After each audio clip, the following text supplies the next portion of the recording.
Hey crafty friends, Christina here with you for another video doing the Close to My Heart stamp of the month, the Say It With Flowers for February. And so we are going to be making another card today. It's going to have a couple of techniques in it, a couple easy fun techniques, and we're going to do a little bit of coloring with the flowers. So let's go ahead and get started. So we're going to do just a standard card base here. This is with our value pack cards. I always like to use these because they're a nice weight and they're already scored and you have an envelope, so it's just really easy. So we've got that, and then we're going to use a few of our new colors for this year. We've got this limeade piece here, and this measures 4 by 5 1/4, and we're going to actually sand it lightly just to kind of bring it in a little bit of texture. It may be very subtle here in the camera, but you can see up here that I've got a little bit of that texture and a little bit down here. And so this is one of our older products, so it's now retired, but you can use any sandpaper that you have. And depending on how much you want it to be, that would be the grit. So I've got like a really rough grit here that I'm going to use, but you can use a fine one as well. Just keep in mind that the more coarse it is, the more it's going to tear away of your cardstock.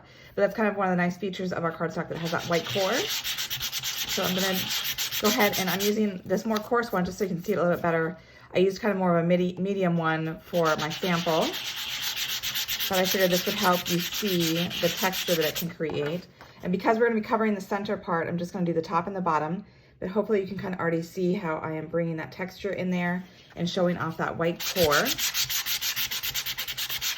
And then you'll just need to wipe away that paper dust before you continue. So I'm going to go a little bit more extreme with the sample, and I'm going to kind of do the edges here as well. So that way it kind of brings that out a little bit more. There we go. Wipe that away. And also, if you have any paper towels nearby, that always works nice to kind of just buff away that paper, the dust that you have from that. Okay, so now we're just going to go ahead and we're going to glue this down to the center of our card base. And we're going to have the card be a side fold. Let's stick this on here. So you've got a slight border of the white daisy all the way around, just like that. Okay, and so then next what we have is we have a piece of our honey butter, and this one measures 4 inches wide here, and it's by 3.5 tall. And what I've done is I've actually torn it to get that white core to show again, because I want to really play off that white core with the sanding and the tearing. So I wanted to show you here on a scratch piece. I used a ruler to get kind of a more smooth tear to it, and that's what I actually used here on my sample. But if you want it to be a little bit more organic, a little bit more rough, you would go ahead and you could tear it yourself. So with your thumbs together here and pulling it towards you, when you pull it towards you, you get more of that white core, and you can kind of get a little bit more of that organic, rough nature. But if you want it to be a little bit more uniform, you can use something like a straight edge, like a ruler. And so I'm just gonna go ahead and put this on here, leaving enough so that I have something to pull up with. And then I go ahead and tear towards myself again to get more of that white. But the ruler is creating that barrier so that it kind of creates more of a straight, uniform look to it. So you can do it either way depending on the look that you're going for. So I'm gonna tear the second side, and then we're just gonna go ahead and glue that. So then you can see I've got uniform on both edges.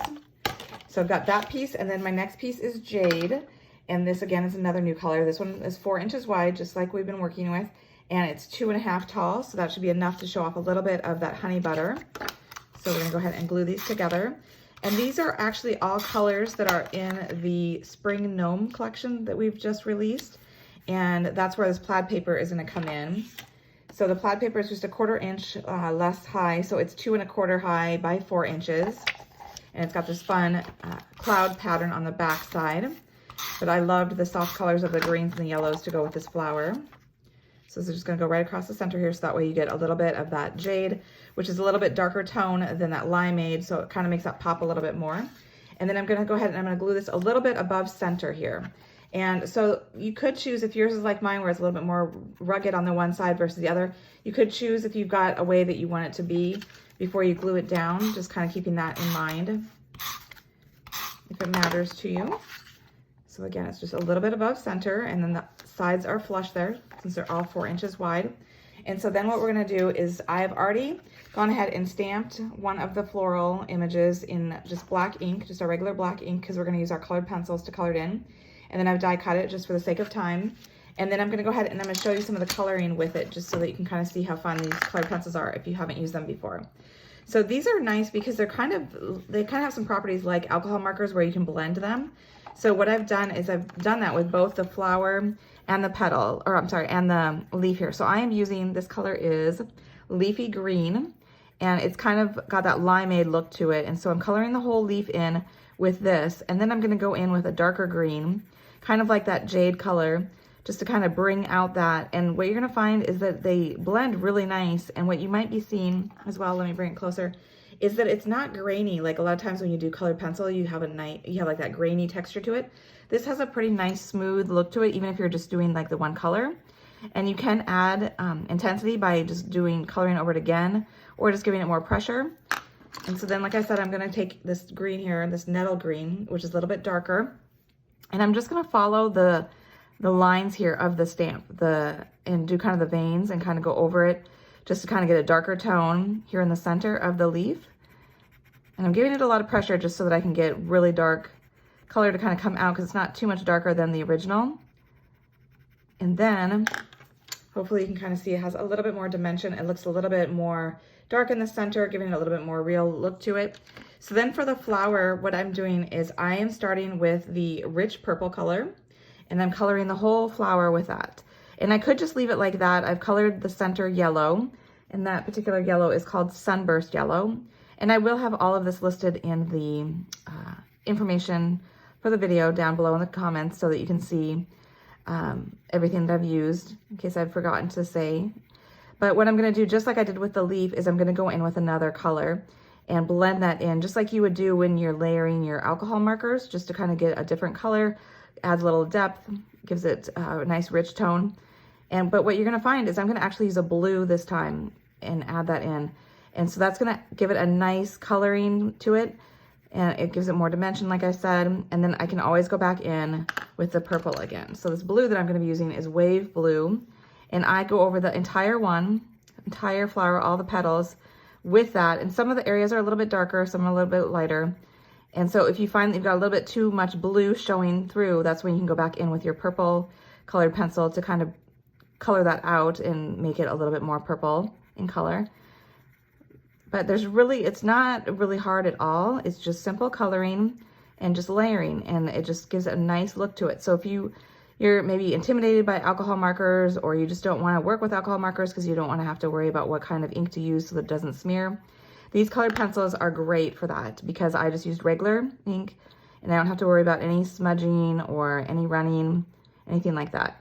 And so now I'm just, again, kind of following those lines here by the center of the flower and going with more pressure to get a deeper impact, so it kind of gives it more depth going into the center of this flower. But so you can see it's got kind of a nice look to it by adding that blue into those flower petals, as well as the two different green tones in the leaves. It just gives it a little bit more real look to it, more realistic depth. So now what I'm going to do is I'm going to use some of our thin 3D foam, and I'm going to raise up these flowers.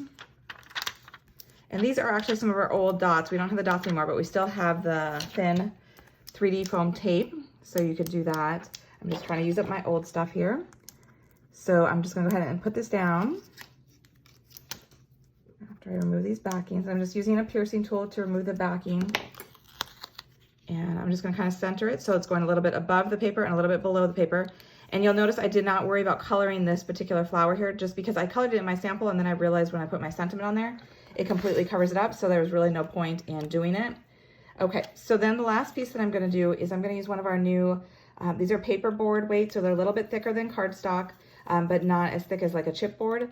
And they come in a bunch of different shapes and different colors. I'm just using the white, and they just punch out. And so you'll notice there's like little tick marks here of where it was connected with the whole paper before I punched it out. You can just go ahead and smooth that out if you don't like that with a little bit of sandpaper, just like we sanded the paper. We can just use this to kind of get rid of those little pieces there.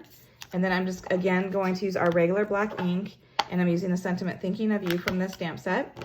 And I'm going to ink it up, and I'm going to stamp it on this paperboard, centering it. Let it sit there just for a second so that the ink can fully get into that paperboard. got a nice image. Okay. And then the trick with this is because I have raised this up, you're only going to want to put 3D foam, the same 3D foam, the thin on the two ends, and then put regular adhesive in the center so that it can stick to the flowers but be raised up on the edges. Okay, that way it's not, there's no imbalance to it. So I'm just putting a 3D piece here on each end, and I've got my regular adhesive in the center. My piercing tool again to get that backing off. Okay, and so then I'm covering up that flower that I didn't color, centering it from left to right. Okay, and then the final touch is I took some of our clear sparkles, and I've already colored them, but if you've never thought to do this before, you can use alcohol markers, or if you don't have alcohol markers, you can use Sharpies as well, and you can color them right here on the carrier sheet. And I've colored them with the black just to kind of bring out the black that's I stamped in with the flowers and the sentiment. But you could do a different color, like if you wanted to do the green, you could bring out that green color. So I was going to show you. So the one thing to keep in mind when you are coloring these is that if you're using the tri-blend markers like we have, you'll want to use the darkest one. You know how it has the light, mid, and the dark. Always use the dark unless you're going for something really light, because once you color on these, it does come out lighter than what it would normally, just because of the way the gem is. You can go over it again, you know, after it's dried a little bit and get a little bit darker intensity, but it is always going to be a little bit lighter. Like if you look at the sample tip here against it, it is a lighter tone, just a little bit. But that's how I got my little black sparkles here. Taking a black alcohol marker, and I'm just gonna go ahead and whoops and put one on this edge here, stick it down, and then grab the second one, put on this side. Kind of draws your attention to the sentiment there and helps ground it all together. And that's all there is. Very fun card. It looks pretty simple, but it's got a couple of fun techniques in it. Hopefully you've learned something new with it. And until next time, stay crafty.